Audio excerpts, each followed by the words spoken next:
नमस्कार. श्री स्वामी समर्थ सर्वांना.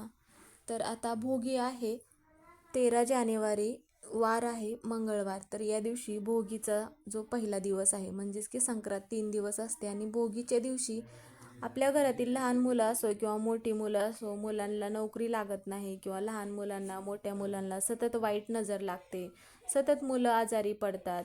तर मग भोगीच्या दिवशी एक वस्तू अर्पण करायची आहे. तर त्यामध्ये आपल्याला काय करायचं आहे, 1 ग्लास भरून दूध घ्यायचं आहे आणि त्यामध्ये आपल्याला थोडीशी साखर टाकायची आहे आणि तुमचे मुलं जी आहेत म्हणजेच की मुलांवरून 7 वेळा उतरवून घ्यायचं आहे. 7 वेळा उतरवून घेतल्यानंतर तुमच्या घराच्या जवळपास जिथे कुठे पिंपळाचा वृक्ष असेल तर तिथे आपल्याला हे ग्लास भरलेलं दूध अर्पण करायचं आहे.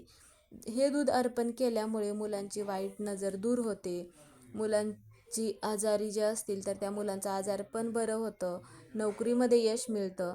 तर जर मुलं बाहेरगावी राहत असतील तर 4 दिशांना आपल्याला काय करायचं आहे, तर हे दूध उतरवून घ्यायचं आहे आणि मग आपल्याला जिथे कुठे पिंपळाचं वृक्ष असेल तर तिथे आपल्याला या पिंपळाच्या वृक्षाखाली अर्पण करायचं आहे. तर मग जर मुलं तुम्हाला 2 किंवा 3 मुलं असतील तर प्रत्येक मुलांना वेगवेगळं ग्लास भरून दूध घ्यायचं आहे आणि मगच अर्पण करायचं आहे. श्री स्वामी समर्थ.